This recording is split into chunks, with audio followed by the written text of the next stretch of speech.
and we'll take a few questions if you want. Some of the executive orders, you would agree that it's never acceptable to assault a police officer. Sure. Right? So then if I can, among those you pardoned, DJ Rodriguez, he drove a stun gun into the neck of a DC police officer who was abducted by the mob that day. He later confessed on video to the FBI and pleaded guilty for his crimes. Why does he deserve a pardon? Well, I don't know. Was it a pardon? Because we're looking at commutes and we're looking at pardons. Okay, well, we'll take a look at everything. But I can say this. Murderers today are not even charged. You have murderers that aren't charged all over. You take a look at what's gone on in Philadelphia, take a look at what's gone on in LA, where people murder people and they don't get charged. These people have already served years in prison, and they've served them viciously. It's a disgusting prison. It's been horrible. It's inhumane. It's been a terrible, terrible thing. I also say this, you go to Portland, where they wrapped police officers, shot police officers, nothing happened to anybody. You go to Seattle, where they took over a big chunk of the city and people died. Portland, a lot of people died. Wait a minute. And you go also, take a look at Minneapolis, because I was there and I watched it. And if I didn't bring in the National Guard, that city wouldn't even exist today. People were killed and nobody went to jail. So these people have already served a long period of time, and I made a decision to give a pardon. Joe Biden gave a pardon yesterday to a lot of criminals. These are criminals that he gave a pardon to. And you should be asking that question. Why did he give a pardon to all of these people that committed crimes? Why did he give a pardon to the J6 Unselect Committee when they burned and destroyed all documents which showed that they did what was wrong, not me? Wait a minute. Why did they give a pardon to all of his relatives, his brother who made millions of dollars, to all these different people? He gave pardons. That's the question you should be answering. All right, go ahead. Yeah, please. If I can just follow up about your meeting. Can I just follow up with that really fast? No. I just want to ask go ahead. You said Tell us about your meeting with Speaker Johnson, Senator Thune. Did you reach any conclusion on this one big story? Pretty much. I think we have a good situation now. It's been in some ways made simpler by Los Angeles because they're going to need a lot of money. And generally speaking, I think you'll find that a lot of Democrats are going to be asking for help. So I think maybe that makes it more one-sided. I think we're going to do very well. Look, we're going to take care of Los Angeles. I'm going there. I'm going to North Carolina, which has been abandoned by the Democrats. And I'm going to North Carolina, very importantly, first. I'll be there on Friday. And then I'm going from there to Los Angeles. And then I'm going to Nevada. And I'm really going to Nevada to thank them for the vote, because we won Nevada overwhelmingly. And that's usually a Democrat vote, and I just want to go there to thank the people of Nevada for the big vote. So we'll be making that. Yeah, please. The leaders of the Proud Boys and the Oath Keepers were freed following their pardons yesterday. At the time back in 2021, you urged them to stand back and stand by. Is there now a place for them in the political conversation? Well, we have to see. They've been given a pardon. I thought their sentences were ridiculous and excessive. One of the guys took down a flag that was an anti-American flag, and he was given years in jail. I don't know the exact number, but he was given many years in jail. I thought it was very excessive. And at least the cases that we looked at, these were people that actually love our country, so we thought a pardon would be appropriate, yeah.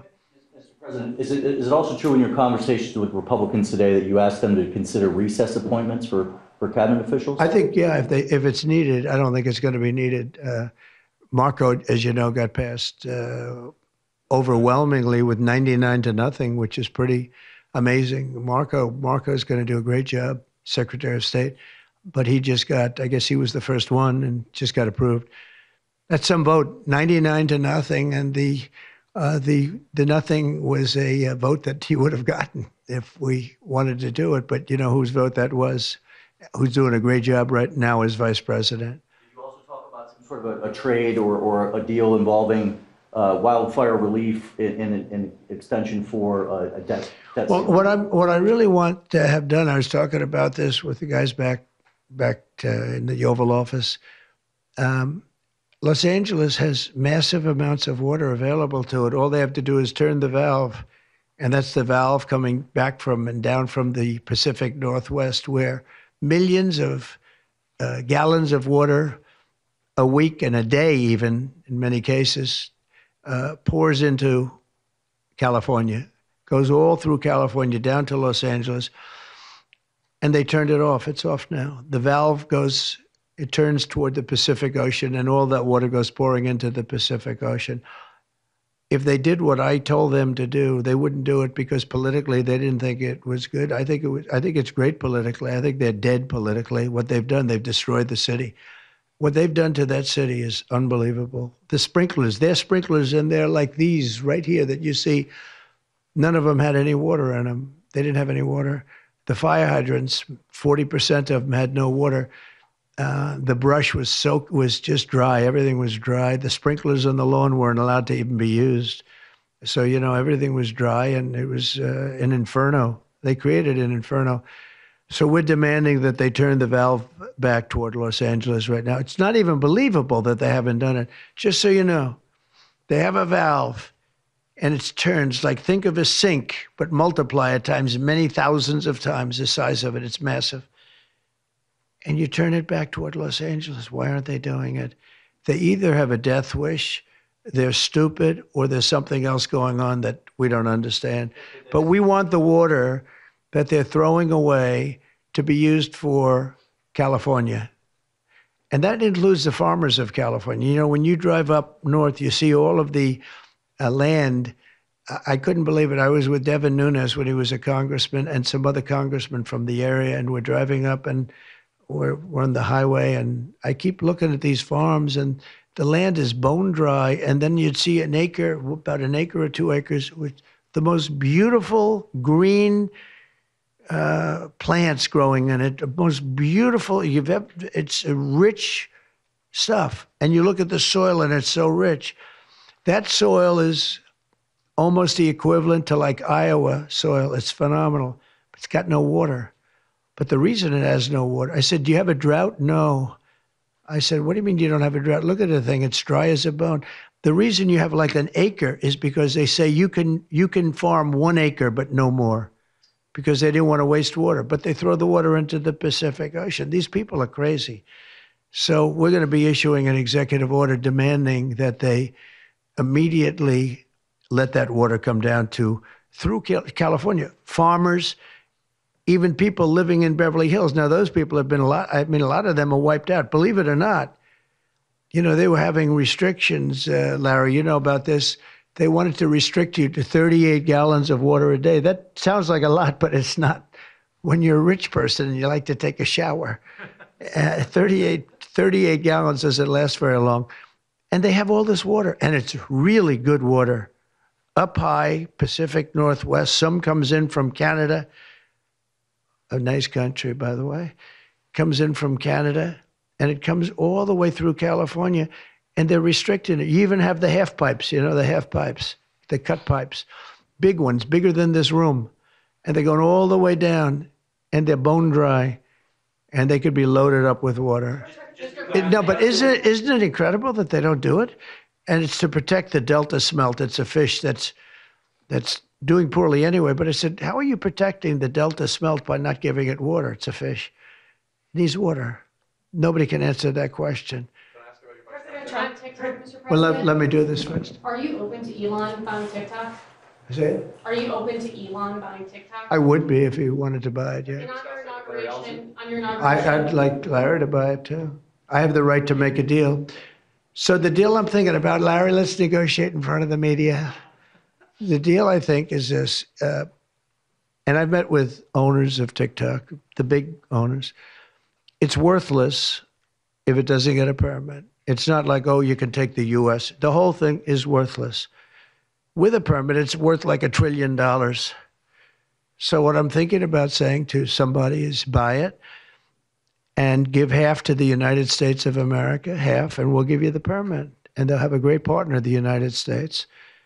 And they'll have something that's actually more valuable because they have the ultimate partner, and the United States will make it very worthwhile for them in terms of the permits and everything else. But so think of it, you have an asset that has no value or has $1 trillion value, It all depends on whether or not the United States gives the permit. So what I'm saying is let the United States give the permit, and the United States should get half. Sounds reasonable. What do you think?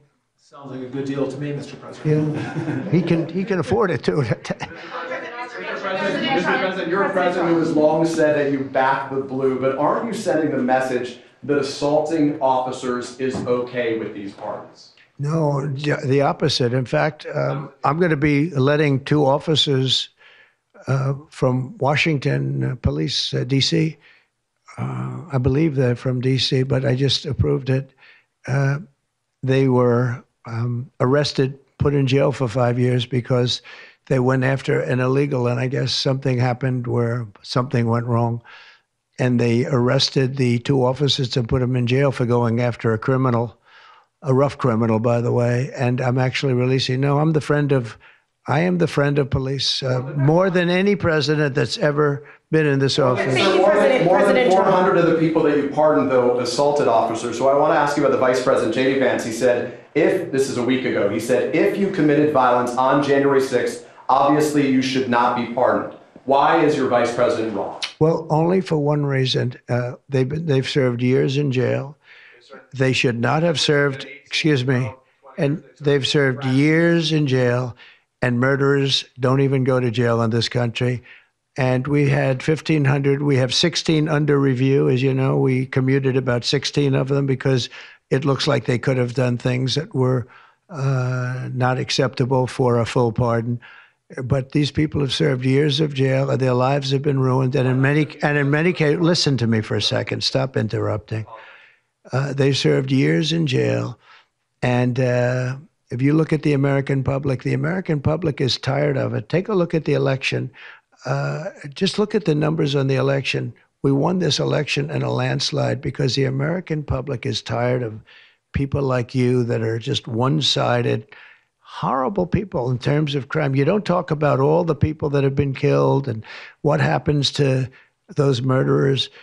Murderers get no time. You take a look at some of these DAs. They go after political opponents, but they don't go after people that shoot people in the street. They're caught. They know where they're living. They know everything. They don't even go up to pick them up anymore. They just let them live there. They know all about it. They have their pictures. They have the tape of the shooting, and they don't even go up and you're talking about this.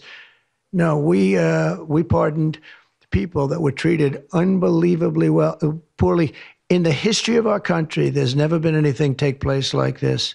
They're still looking for them, but they're not looking for the murderers, the people that are killing everybody. We are, though, and we're getting them out of the country. We just started that. We're getting them out of the country, and they're going to be gotten out of the country fast. They came in illegally from jails and from prisons. They killed many people. Some of them killed many people. About 50% of them killed more than one person. They were released into our country. That's what we're focused on, not the kind of nonsense you're talking about. You've called for a ceasefire in Ukraine. If Vladimir Putin doesn't come to the table to negotiate with you, will you put additional sanctions on Russia? Sounds likely. And do you think that the war should be frozen currently along the war current should have never lines? started. If you had a competent president, which you didn't, the war wouldn't have happened. The war in Ukraine would have never happened if I were president.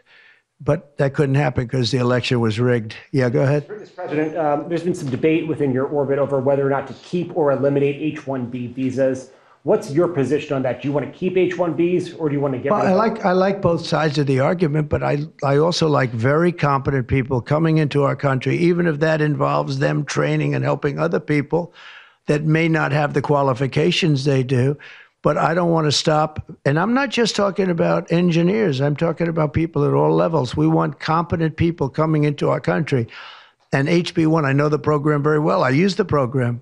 Maitre d's, wine, experts, even waiters, high quality waiters. You got to get the best people. Now, then you go into people like Larry, and he needs engineers, and Massa needs, and this gentleman needs engineers like nobody's ever needed engineers, right? So we have to have the quality people coming in. Now, by doing that, we're expanding businesses, and that takes care of everybody. So I'm sort of on both sides of the argument, but what I really do feel is that we have to let really competent people, great people come into our country, and we do that through the H-1 program. Mr. President, are you looking to impose tariffs on Canada and Mexico in an effort to force negotiations sooner on USMCA? No, it's really not on USMCA. It has nothing to do with that.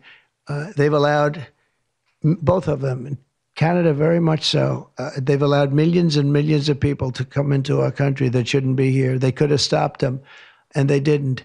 And they've killed 300,000 people last year, my opinion, have been destroyed by drugs, by fentanyl. The fentanyl coming through Canada is massive. The fentanyl coming through Mexico is massive. And people are getting killed, and families are being destroyed. I mean, the son gets killed, and the family is a basket case for the rest of their lives. I mean, I've seen mothers that thought they'd heal. They never heal. They say it gets worse with time. It gets worse with time. They lose their boy. They lose their baby. They lose their young daughter to fentanyl poisoning.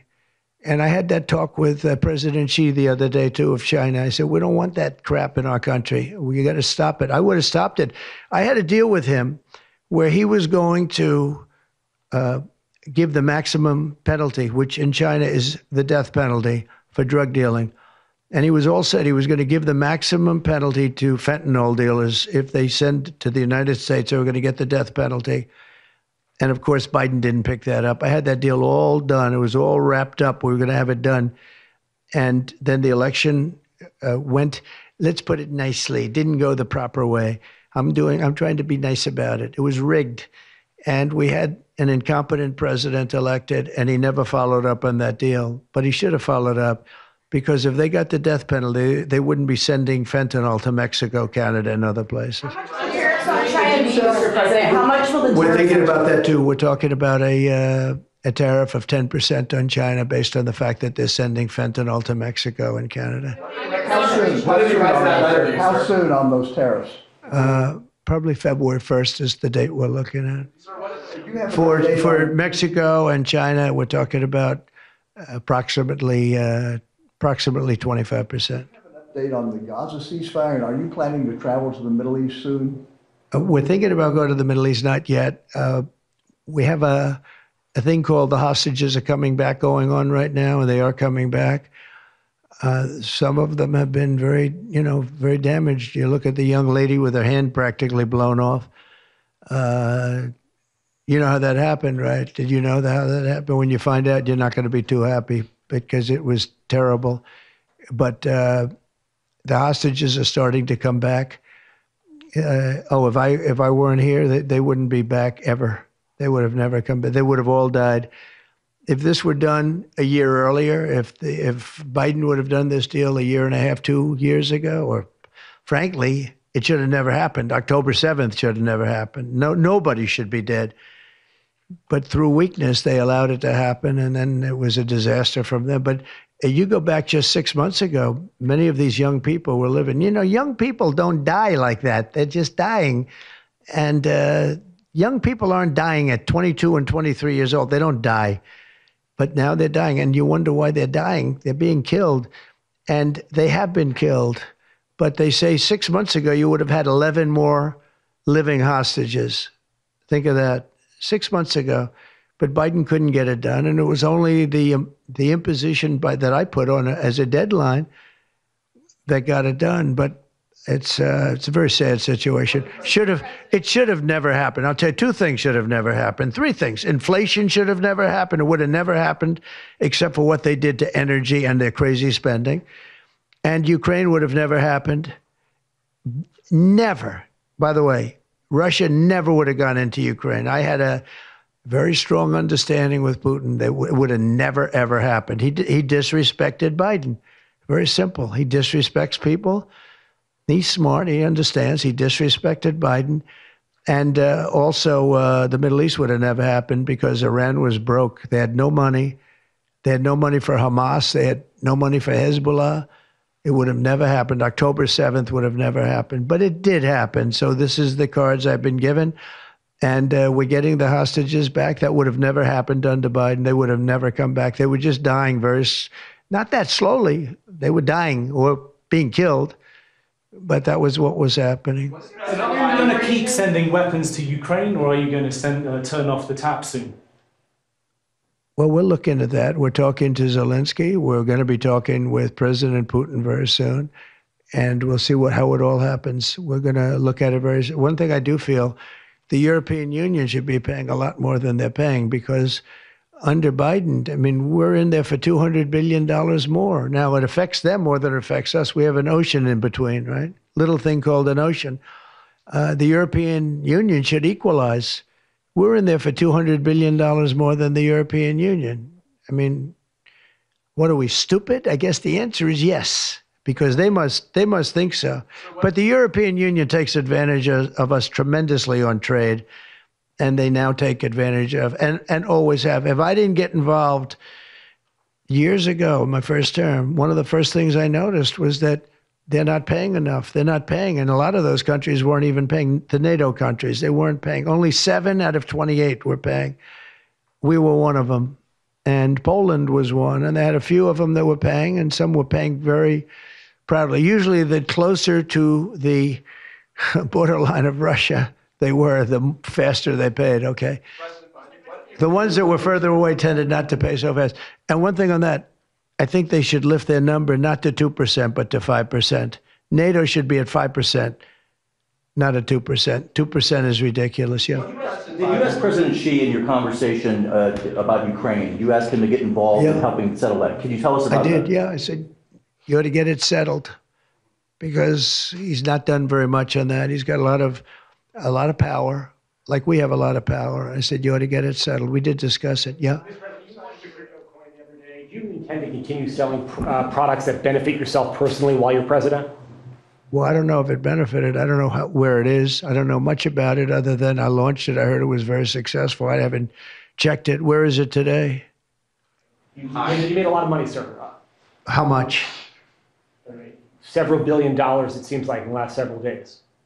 Several billion? That's peanuts for these guys. So you talked about the letter from President Biden. Can you give us some sense, broadly speaking? Yeah, he wrote me a nice letter. I mean, I did open it last night. And I didn't know. Peter said, did you get the letter? I said, wait a minute, let's see the letter. It's sort of a tradition. You put it in the drawer, especially of the beautiful Resolute desk, right? And I opened the drawer, and there it was. It said to number 47. And it was a very nice letter. I mean, I could show it because I think it was a nice letter. Maybe I will. I think What did you say in terms of just basically it was a little bit of an inspirational type letter, you know. Enjoy it, do a good job. Important, very important, how important the job is. But I think it was a nice letter. I think I should let people see it because it was a positive for him in writing it. I appreciated the letter. President, were security concerns at all a factor when deciding to move your inauguration indoors? No, not at all. No, not at all. It was just cold. Look, if we would have, you know, I just went out to the helicopter, right, we said goodbye. That's a tradition. As long as before it used to be a stagecoach, and then helicopters came along. But that's been a tradition. You go out and you do that. And we stood there for 10 minutes, and I'll tell you what, people would not have been able to get through that day. That was cold. It was sort of interesting. Don't let the sun fool you. Tell me something. Sunny days can get very cold, can't they? Because that was so freezing yesterday. You couldn't have gotten through it. It would have been. And the answer is no, it wasn't security. With that being said, I thought the Capitol, the Rotunda, was beautiful. 72 degrees, unbelievable sound. You know, it's like being in an opera house. I could see people wanting to do it there rather than outside. Why did you remove John Bolton's security clearance, sir? Because I think there was enough time. It's we take a job. You take a job. You want to do a job. We're not going to have security on people for the rest of their lives. Why should we? I thought he was a very dumb person, but I used him well because every time people saw me come into a meeting with John Bolton standing behind me, they thought that he'd attack them because he was a warmonger. He's the one that got us involved, along with Cheney and a couple of others, convinced Bush, which was a terrible decision, to blow up the Middle East. You know, we blew up the Middle East and we left We got nothing out of it except a lot of death. We killed a lot of people, and John Bolton was, one of those guys, a stupid guy. But no, you can't have that for life. You shouldn't expect it for life. You mentioned with President Zelensky. Will that take place here, and when and where will you meet with? I don't know. I mean, look, President Zelensky would like to have peace. He's told me that very strongly. He'd like to have peace, but it takes two to tango. We'll see what happens. When will you meet with President Putin? Anytime they want, I'll meet. I'd like to see that end. Millions of people are being killed, and they're being killed. It's a vicious situation, and they're now largely soldiers. A lot of people have been killed in the cities. They look like demolition sites. Buildings, massive buildings bombed and coming down. The thing with Ukraine is that many more people died than you're reporting. You're not reporting the real numbers, and I'm not blaming you for that. I'm blaming maybe our government for not wanting to release those numbers. Many more people died than what you know about. When those big buildings come down and they say 2 people were injured, no. Many people, thousands of people are being killed. But the real killing now is on the war front. It's a very flat land. And the only thing that stops a bullet is somebody's body. And you have young soldiers. So Russia's lost about 800,000 soldiers now. Ukraine's lost about 600 or 700,000. I think the numbers are low that they're giving out. But they've lost massive numbers of young soldiers. And that war should stop. It's very flat, it's beautiful farmland, and it's flat and really beautiful in a different kind of a way, but they don't have any protection. The only thing that stops a bullet is a body, and those bodies are stopping a lot of bullets, and they're being decimated, both sides. In your conversation with President Xi, what did you tell him in terms of when to expect tariffs, and what can he do to avoid them? About which one? About tariffs? We didn't talk too much about tariffs other than he knows where I stand. Look, I put large tariffs on China. I've taken in hundreds of billions of dollars. Until I was president, China never paid not 10 cents to the United States. With me, they paid hundreds of $600 billion or so, or more than that even, of tariffs.